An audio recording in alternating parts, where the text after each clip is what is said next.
Welcome back to another episode of Charlotte Comedians Getting Coffee in Charlotte. Today we are not in Charlotte. We are actually in Fort Mill, which is just outside of Charlotte. Yeah. And we are at Knowledge Perk, which is really adorable, very nice and moody. Yeah. Loving it, loving it. And I'm here with the wonderful and brilliant and talented and booked and busy Angie Schultz. Hey guys. My wonderful, wonderful friend, comedian, show producer, mom, wife extraordinaire, all the things. Thank you so much for being here. You're welcome. Thank you for having Oh me. my gosh, of course, of course. So what did you get to drink? I got a cherry blossom lemonade. That sounds good. I've had my max of coffee for today. Okay, And if I have another coffee, I might poop. So, that's fair. yeah. Understandable. Yeah, I got a chai latte with a little shot of espresso, Nice. so I'll have a poop later. Yeah, good jolt. Good jolt. It'll just be like on the way home. I'll be like, oh no. You'll be like, oh, I'm not going to make it. Where's my exit? You know, can't stand that. You know, but do you go to this coffee shop a lot? I do. I come here with like my girlfriends during the day when our kids are at school. Nice. And we'll get coffees and bagels and just sit and bullshit and gossip and just complain about life. I love it. Because like I live maybe like 5 miles from here. Okay. How'd you get started doing stand-up? Oh. So I've been doing stand-up for almost 5 years. I always wanted to do comedy, but my husband was in the military. We moved every like 2-3 years. Social media wasn't big back then, so like you couldn't really figure out where stuff was happening. And then the pandemic happened. I was home all the time with a toddler, and I was tired of it. And so when things started opening up, I was like, you know what, I'm gonna try. And so I went to my first open mic here in Fort Mill, and it was so scary, but I just kept going back. And it's like this like weird like masochistic thing where I was like, oh, I'm not doing well, but you know what, I'm gonna do it again. I'm gonna do it again. And there were days I didn't want to do it, and my husband would be like, no, you should go. That I'm very fortunate that when I started comedy, my husband told me, listen, you don't have to get a job, but you have to take comedy serious. And I was like, on it, okay. I have been, I feel like I'm, you know, for almost 5 years in, pretty successful so far. What was your first open mic experience like as far as like actually getting up on the mic? Can you talk me through that first 5 minutes? Oh my God, it was the scariest thing I've ever done. Yeah, that first 5 minutes, you don't realize how long 5 minutes actually is. And I didn't really know about like joke writing structure or anything like that. So I just kind of went up there and like told some stories. I was scared as shit. You could hear the tremble in my voice because I was so nervous. But I did okay. I kind of riffed with the crowd a little bit because I saw some other people doing that. It went okay. I still have the audio recording from the first time I ever did an open mic. I know. Do you listen to it ever? I do. Really? I do. Sometimes I'll go back and listen to it and I'm just like, how far we've come. You know? Yeah. So like I still have that. But I was so nervous. I was so scared. I had my notebook. I never looked at it once. I should have, because there's like a lot of like whatever. But it felt good, even though I did not do well. Yeah. But it was just like, yeah, like let's do this. And so yeah, it was in a dive bar. It was in such a dive bar here in Fort Mill. No one was listening. There might have been like 3 or 4 audience members. There were a lot of people there for the open mic. Yeah, it was just really scary. And I went in the middle and I didn't know like anyone, so like I didn't really talk to anyone. The first comic to talk to me was Chief Keith. Yeah, he was like, hey, it was pretty good. And I was like, oh, thank you. Like, Yeah. because he and I started like a couple months apart from each other. Okay. So like, it was like, okay, cool. And I wanted to talk to you a little bit more about maybe the rooms that you've kind of cut your teeth in. So aside from like Corrado rooms, like you've done shows, not just in Charlotte, you've done shows in like South Carolina, Virginia, like you've done things like all over the place. Yeah, I'm kind of like all over the Southeast. Yes, you are. I mean, I've done shows in backyards for birthday parties in Florida for people who don't speak English. I've done a swingers club before. It's very unique to see what shows are like outside of Charlotte. Especially when you go to like middle of nowhere, Tennessee, and you're in a winery and the audience is older. They're very conservative. They love Trump. And then you go there and then they're like, oh, this woman's here talking with a filthy mouth. I work with Lance Weiss a lot. He's a guy out of New York City, but he takes me to some strange places, very strange places. And he's just like, all right, we're gonna figure it out. And I'm like, yep. You know, some rooms you have to tell your jokes and put in a lot of crowd work in there. Sometimes all they want you to do is crowd work with them. So it depends, but What have I cut my teeth in? Dive bars, biker bars, Yeah. people who don't want you there. And you got to win them over. Yeah, I would say one thing that I love about you and your style of comedy is that you are what I would like most lovingly describe as like aggressively funny in Yeah. the sense that like if there are people in the back of the room that are like, oh, I didn't know there's comedy, and she's like, hey, what are you doing? Are you laughing? Are you gonna sit? Yeah. You're gonna laugh? Yeah. What are we doing? It's like we're here. Yeah. We're here. We are doing comedy. So either laugh or Get the fuck out. or leave. Yes. Like I don't give a fuck. I'm coming here. I'm doing this. Sorry. Yes. I'm getting Yes. paid $5, so just entertain me for a second. Exactly. And I think being a woman in comedy, your instinct can sometimes be to like not take up a lot of space. Yeah. Not shake up the room. Not piss anyone. And I off. go the opposite. And you go the opposite. I go the opposite. I'm And loud. I I'm love that. aggressive. I will talk to anyone in the crowd. And it's, doing those dive bar shows.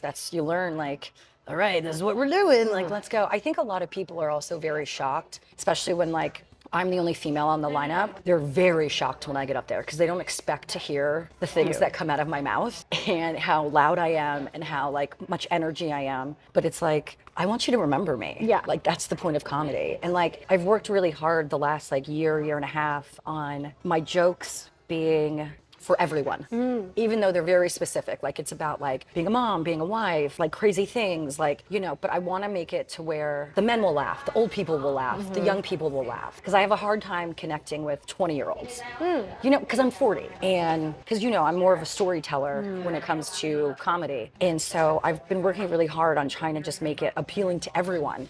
And I think I'm figuring it out. And so when I go into those unique places, I'm just like, all right, this is how we're going to do it. I think I can get them like this. And these are how the jokes are going to go. And like, I don't tell the jokes verbatim every time. Like, it's always different. Another thing that I love about your style of comedy too is that there's always there's a thread. Like you are kind of like, you'll tell a joke and then you're like, oh yeah, that reminds me of and it's like, Yeah. You might say out loud like, oh, I don't know how we got here, but Yeah. everyone can Follow along. it, Yeah, which I'm is pretty good at interesting. keeping Yeah. it flowing. Also wanted to ask a little bit about your comedy influences. Are there any comedians that come to mind? Yeah. Okay, please tell me. It's a very strange list. Okay. I love Tig Notaro. Her and I are wildly different, but she storytells. I love her pacing. I love how she will sit in a pause. I can't do that, but I love it. I love watching it. I love Fortune Feimster. I think she's hilarious the way she tells stories and makes it flow. She writes a book on stage. I love Tom Segura. I think he's hilarious. He is unapologetically himself. I also, I really enjoy Mark Normand, but I would say like those four. Like I watch them a lot. Okay. Like I go back and watch their old specials. I'm a huge Steph Tola fan. I love her. She is very brash. I love it. I love her comedy. I watched her special, and after I watched her special, she came through Charlotte, and I was like, I need to go see it because it's so much different watching a comic live and then watching their special, or vice versa, because a special is like a certain way. It's very not scripted, but like produced, and then you go see them live, and it's like, oh yeah, like this is like this. The energy is just different. Yes. And so I appreciate live comedy as opposed to specials, but I still will watch specials. Right. And I know some people are like, oh, I don't watch comedy specials because I don't want it to influence my stuff. But like, I'm just watching how they... You're watching the technique. The technique, yeah. Yeah, not And- like the bones of the content. Exactly. Because I was talking to a comedian the other night, and one of his bits that he's been doing for a very long time, and he has clips up on Instagram, YouTube, everything. He's been doing the joke for years. And it was just done on SNL, but like not the main show. It was like on their Instagram of like the stuff that like didn't make it, but like here's a skit. And it was like almost verbatim his joke. They changed one word in the joke. He's like, I don't know what to do. I'm like, you gonna call him out? He's like, it's SNL, like whatever. And Yeah. so he's in the process of figuring out, do I still tell the joke? It's like, yeah, this is my stuff. This is what I've been doing. And then you come across someone doing the same stuff and it's like, oh, do I say something to them? Do I change my stuff? Do I drop the joke? Sometimes people do it intentionally. Yeah. And sometimes people do it on accident. And so I think that that's definitely a valid fear, but I do think you're right in the sense it's like, well, if you're watching it, then you'll Yeah. know. Yeah.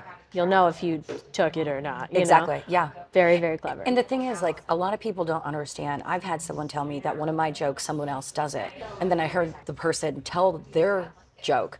And it's like, no, we're not joke stealing. It's the same premise. And it's like, no, they do have a joke about their kid about also being a psychopath. Right. But my content in my joke is much different from theirs. Right. So it's not joke stealing. It's just We both have a kid. we both have a kid. I get very nervous about like accidentally lifting a joke. And I think one of my friends had told me at one point, she was like, I mean, we're all going to have like collective experiences as human beings. So like, That's exactly how it goes. Yeah, And it's like- like my stuff, my jokes, that's all stuff that's actually happened in my life. So it's Yeah. like, you can't tell me I'm lifting jokes when it's about my child. right. So Right. Yes. get fucked. Yeah. I did want to ask about your writing process because I know you're always writing. Yeah. My notes app in my phone is probably, it takes a while to scroll through it. I constantly write stuff down. Whenever I'm in places, like people always tell me, they're like, Angie, you notice the weirdest things in details in rooms, on shows, or anything like that. I write stuff down. If something like funny happens, like if my kid did something funny, or like my husband did something like that's funny to me or ridiculous, and it's like, oh, I think someone like would appreciate this. I just kind of like jot down like a couple words about it. Like I'm working on a joke right now about the Confederate flag because I grew up in the Northeast. We learned about like, you know, the war and the Confederate flag and all this stuff, but we never saw Confederate flags. So now when I travel around the Southeast, especially to like small country town, huge Confederate flags flying, I get excited when I see them because I'm like, oh, there's one. It's like seeing something in the wild. Interesting. That you're like, ooh, there it Yeah. is. But then as soon as I get off stage, I immediately go to my notebook and I make notes of they laughed here, take this out. Yeah. They cringed or they laughed really hard at this. And that's just kind of how I write. I always have a lot of concepts in my brain. I just make a couple words for the note or the premise and I just go up and I riff. Sometimes it's just, if I try a joke a few times and no way that I'm trying it, it works, I cut it. I not necessarily cut it, I put it on the back burner until I can like get more creative with it. So like, Right. I don't really have a writing process. It's just concepts, ideas, premises, and I'm just like, all right, let's just talk it through, work through it, and see what happens. What's your writing process? I've experimented with a couple different writing processes just based off of like what my friends do. So Joy had this thing for a while where she was like, I'd set a 5-minute timer, just kind of brain dump, just see what happens. I've also noticed that in conversation, sometimes people might be like, oh, that could be a good bit, write that down. Yeah. And so like, I'm trying to get in the habit of like listening and not just going like, yeah. Yeah. later, because I'll forget. Yep. So I try to write those things down, but I don't remember why I wrote those things down sometimes. So But that's okay. Yeah. Because here's the thing. If you don't remember what you wrote, like if you look at something that you wrote down and you're like, I don't know what this is, in a couple weeks, it might something click in your brain and be like, oh wait, let me go back to that. Let me write a couple things out with that. Right. And just like figure it out that way. So True. like that's kind of like what I do. yeah, And if your phone got stolen like tomorrow and somebody like opened your notes app, like what would be the weirdest like string of words they would find together as far as like a premise? it's just a sentence that says, I saw my husband's sister's balls in church at their dad's funeral. My husband's sister is trans. And when their dad died, she was in church. She had a dress on and she bent over to pick something up. Things got exposed and I audibly went, ooh, in the church because I saw it. And it was just that sentence. I was just like, because I said to my husband, I was like, I just saw your sister's balls in church. He's like, stop it. And to me, that's the craziest sentence I've ever written down. And I do want to make it into a joke. I just don't know how to do it yet without offending anyone. Yeah, And it's not making fun of trans people or balls. balls. But I saw my husband's sister's balls in church at their dad's funeral. So that's the craziest thing in my notes app. Okay. I wrote down one recently that I feel like I thought about this because I've been watching a lot of those like British like crime dramas, you know, where like someone goes missing, they're like, where did they go? And so they'll find evidence and they'll be like, but what does this mean? And so like the last thing I wrote down was, I crave a lot of red meat when I'm on my period. I think it's something about needing more blood. I like that. It's like I'm a little anemic. right. It's like I think of gold all the time for a reason. What's that about? You know? And so, but I feel like if I went missing and they found that notebook, they'd be like, is she a witch or a werewolf? Is she a cannibal? Is she a cannibal? Did she eat somebody? So it's a thing. It's a thing. Oh God. Yeah. Did she eat some? You Yeah. have a lot of content that is about being a mom, which I Yeah. find really refreshing because as I've gotten older, my friends are starting to have their first kids and stuff. I notice that they'll tell me things where they kind of are like, I feel like it's like as soon as they have a kid, maybe like I'm a little overlooked or maybe like I'm Yeah. not funny anymore. I don't know. When you have kids, but most people, like, you lose your identity as a person because Yeah. now you're mom Yeah. or dad, whoever, but you lose this sense of you. Your individuality. Exactly, yeah, because you're everything to this little tiny human. My kid is 10 now, and like just in the last few years, I'm starting to get myself back because he's more independent. Parents struggle, I would say especially moms, with, they lose themselves becoming a parent. And that's why I talk about a lot of parenting stuff and kid stuff, because most of the time in audiences, I'll have someone be pointing like, oh, Right. like I relate to that. So if you can connect with the people who have kids or struggled with kids, even if their kids are right now like 25 or 5, they're going to be like, yes, kids are crazy. They're nut jobs. Like imagine if you had started doing comedy when you were pregnant. Like how do you feel like the mics and all the shows and all the things would go? When I was pregnant, I had like such brain fog all the time, and I was tired all the time. That's what I hear, yeah. And it's like, I don't think I would have even tried to do comedy. My husband was deployed the entire time I was pregnant. Like, I gave birth, my husband was deployed. Like, I was very alone. I was like a single married mother. I don't know. I don't think I could have done it pregnant or even with a newborn. And so, like, when people do it pregnant and stuff, I'm just like, wow, like, you're a better person than me. It's insane. Because if I started comedy in my 20s, I don't think I would have continued. Because, like, what did I have to talk about? You know what I mean? Yes. And like, I'm not saying like, if you don't have kids or you're not married that you're boring. The only thing I could have like tried to be unique about with comedy before I had a kid or in my 20s was, because I was in the military. And I always There was is. curious as to why like you didn't lean into it too much more. Because being in the military wasn't my identity back then. And it yeah. still isn't my identity. Like, I was just like, that was just a little chapter in my life. Starting comedy in your 20s versus starting comedy in like your 30s and 40s, like your market is so different. Yeah. Also, it's because your perspective on life is so different. Joking about parenthood, I think, gives an audience of parents like permission to laugh about like the absurdity that they're dealing with every day. Yeah. It's nice that you have your perspective present on stage. I haven't forgot about the parents, okay, guys? Yeah, they're out here doing stuff, changing diapers. And They matter too. they matter, and they laugh. Because I produce a lot of shows at like wineries and wine bars in like outskirt towns of Charlotte. And it's so mind-blowing to me how many women will come up to me after shows and be like, oh my gosh, you were so funny.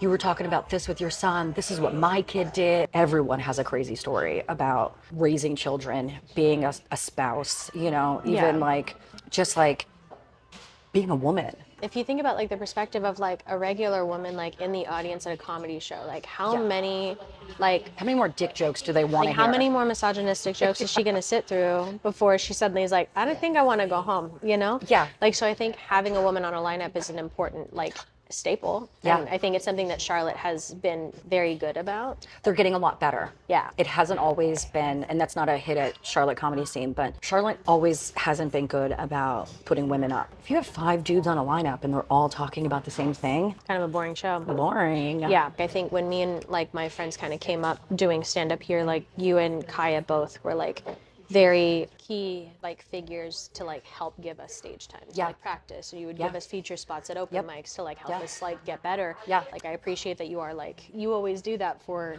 other women. And that's huge, Well, because there were so many times in my first few years where I'm like, oh, I don't understand. Like, why is that person on that show again, but I can't get on there? And it's like, if I could just get like 10 minutes on a show, like let me see if I can do 10 minutes. And that's why, like, Kaya and I, we do that stuff at Royal Todd at the mic. We put up feature spots. Granted, you don't get paid, but you get to stretch your legs a little bit. That's why my open mic in Waxhaw, I give everyone 8 minutes. Because it's like, you have to, like, build your set out. You don't know if you can do it until you get it. And I always encourage women. Like, I'm always telling women, like, come out. If you want a spot, let me know. I feel like Yeah, we have been pretty good lifting up us ladies because no one else is going to do it for us. Yeah, and I will say, like, you know, to your credit, like, you're booked and busy. I weasel my way into places that I probably have no business being in, but I'm just like, hey, I'm marketable. Put me in there. I would say 95% of the time I do pretty well on shows. So I haven't seen you bomb once, so. We all bomb. If someone says they don't bomb, they're a liar. They're lying. Yeah, they're lying. It's not true. But yeah, I stay booked. It's just it sucks as a parent. Yeah. Doing it. I was gonna ask, like, Yeah. how does balance work for you? It's hard. It's hard. I've just moved up from like, you know, the weekday comic to now I'm booked on weekends. And my husband, you know, he works 12-hour shifts and he's Monday through Friday. So weekends are like his only time off. My kid plays sports. I'm gone a lot. And it causes a little bit of contention in the family. And like my kid, I can tell, he's like, Mom, I haven't seen you all weekend. And so I'm starting to just now like put like some gaps in between stuff. And people really haven't seen me much at the mics in the last couple of months because I have to spend time with my family. I cooked my kid dinner last night for the first time in 2 months. Like, that's bad. I mean, it makes me feel bad. And so it's just my husband's under an understanding like, yeah, this is what she has to do. But I try to stay home during the week as much as possible. But my husband will also, in the calendar, block off weekends that'll say no comedy. And I respect it because, you know, he bankrolls a lot of my on the road stuff. So it's like, yep, I will respect it. Not a problem. I'm trying to like also make time for like relationships with like friends. Yes. Okay, I'm glad you said that. I have neglected my friends outside of comedy so much. I got coffee the other day with two of my close friends, and we were here in Knowledge Perk. They live in my neighborhood.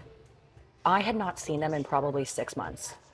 And it's just because like I'm gone weekend nights, typically out of town. I get home late, whatever. I'm really trying to make an effort to, like during the day, let's go get coffee or lunch or like something. Like, I became like a social recluse in like the last few months. And I'm just like, I need to socialize outside of comedy. Friendships that you form in stand-up or in comedy in general, I think they're like very special because it's almost like a little bit of a trauma bond. Like you are going through the same thing, you're pursuing the same thing. Well, I always say friendships, you have reason, season, and lifetime friends. I feel like comedy friends are reason friends. There's a reason you're friends with them. Yes. And also I worry that sometimes like friendships in comedy can feel accidentally transactional sometimes. Yeah. Like, you know, you get to know someone and you're like, hey, like so-and-so, oh, like I happen to notice that like you run a show. I'm available if you ever need anything. And like you don't mean to come off as like needy. Exactly. Lineup, but yeah, like let Boom, me put let's you on go. there. I try to tell people that come to me about stuff, like, you don't have to be friends with everyone in comedy. I always say, be nice, be kind, do good things, but you don't have to be friends. Right. You can be friendly. Friendly. That's fine. We can be acquaintances, we can be cool with each other when we're in the same room, but you don't have to be friends with everybody. Right. It's weird because you end up seeing so many more of those like comedy friends than you see your regular friends. I know. And that's kind of by circumstance. Like, you know, you're all at the same mic or you're all on the same show. Reason friends. Whereas like you don't see like your friends' friends as often because it's a little bit more labor to coordinate schedules and set up like when we're going and where we're going. And then say you set something up in advance and then all of a sudden you're supposed to meet them at this wine bar on Friday. Oh, well, Duckworth's wants me to host a show or feature at a show, and it's like, oh, I got to cancel on you. Sorry. Yeah. And then it's like, oh, am I making them feel like they're matter. not important to me? Yeah. Yeah, it's a weird balance with relationships and comedy. Yeah, my husband and I talk about it all the time. Like this summer, I have to slow down. My kid will be at camp. We're going to go on vacation. Like I have like a couple things already booked, like bigger things. I have to catch my breath with life. Yeah. Still do stuff, but not as heavy as I did. And I feel bad doing that. Yeah. I feel like people are going to forget me. Am I going to slip behind? Mm-hmm. Yeah. I think another thing that I try to remind myself about comedy too is like, I really like yoga because they call it a practice. It's not like you become a professional yogi or whatever, right? Like you never become like a gold medal. And then, well, I mean, you can become a professional and then they make a documentary about you. Because you're weird. Yeah, because you're weird. Right, exactly. But with like stand up too, it does feel like to me a little bit of a practice. Obviously you can keep perfecting it and honing it and stuff like that, but the cool thing is you can step away from it and then you can come back to it. You might have to rebuild a little bit of connections of like, hey, I don't know if you know me, but da da da da. Yeah, or which hey, is, I'm back now, guys. right, Like, don't forget about me. Right, which is like completely doable at any age and at any time, which I love about, you know, comedy in a sense, because it's like you don't age out of it like being a gymnast or a ballerina or something, you know? Like, look at Bob Meyer. Yeah. He's in his 70s, still doing comedy. It's like, hell yeah, let's go, Bob. Exactly. Like, who cares? Exactly. So, and it's like you can kind of choose your own pace. There's no right or wrong way to do this. Yeah. What is your idea of like success as a comedian right now? I'm headlining a couple of independent clubs this summer and fall. And so I want to try to get more closing spots on shows. I would say I want to be looked at as like a closer as opposed to a feature spot or like a 10-minute spot. Like I want someone to be like, oh man, I need someone to do a solid 30. Oh, Angie. That's kind of like been my goal of this year. When people put me on their shows, they take a chance on me, I do a good job, and then they want to bring me back. And I'm like, oh, to me, that's successful. And it's like, okay, like cool, I'm successful. And sure, maybe it's like a low level of success to some people, but to me, that's successful. Striving for goals that are like attainable and like measurable like that, like that's a like good I way don't to want do to it. put out a fucking special. Yeah, like we're still babies. Yeah, like I don't have like those big picture goals like too early. I'm very realistic with my goals. I kind of set like, oh, in 6 months, this is what I hope I get to. Yeah. This is my one for the whole year. Like hopefully by the end of 2026, XYZ, I've done that. I've done it successfully, whatever. I'm not delusional. You know, like they always say, comedy is a marathon, not a sprint. Right. I would hate to do something that was big picture and a little delusional, and then everyone's laughing about it. I feel like my reputation in comedy matters to me, but I don't ever want someone to walk away from me and being like laughing at me. Like you don't want to be the butt of the joke. Exactly. I like the like comedy's a marathon, not a sprint, because it's true. You know, because I think that another thing that newbies can sometimes do is like say yes to every single thing. Yeah. I did it like my first couple years. I still do it. Yeah. I still have a hard time saying no. And I think that's another reason that we get really like freaked out at the idea of slowing down. Yes. Because you're like, but I have to say yes or else I'm gonna like fall off. Yes. And you know, but it is a marathon, and otherwise we might burn ourselves out. I had a comic out of Raleigh the other day. He said to me, "Oh, aren't you like the queen of like comedy in Charlotte? Like you're on every flyer." I don't think he meant it in like a like what the fuck's wrong with you? Like what are you doing? But like it made me realize like, Angie, you don't have to be on every flyer. Like stop it. If somebody came up to you and were like, I'm thinking about doing stand-up comedy, but I'm not sure, like I'm nervous, like what do you think? Like what would be like your one piece of advice to somebody that's like about to do their first like a lot of people come up to me and say that. And I always tell people, I'm like, you're going to bomb. Get used to it. If you can't handle not getting laughs, a room of silence, you don't belong up there. I tell people, change your jokes every single time you tell them because you're still new, you're still writing, figure it out. Don't tell your jokes verbatim for 2 months. And that's what I tell people all the time, you're gonna bomb. And learn your jokes. Yeah. Just learn them. If you got a riff because you forget, well, do it. Who cares? That's the point of an open mic. What? You know? We all bomb. Yeah. We all bomb. We all bomb. I bomb at my own open mics. I bomb at your open mics. Like it happens, you know? It's part of it. Yeah, it's part of the process. process. You have to get used to the feeling because you can sit in this room right now at this open mic and 95% of this room just bomb their dicks off in front of everyone. Thank you so much for doing this with me. Thank you. I appreciate it. Thank you. I appreciate it. Nicole Kerbs, everybody. Oh my God, Angie Schultz, everybody. Oh.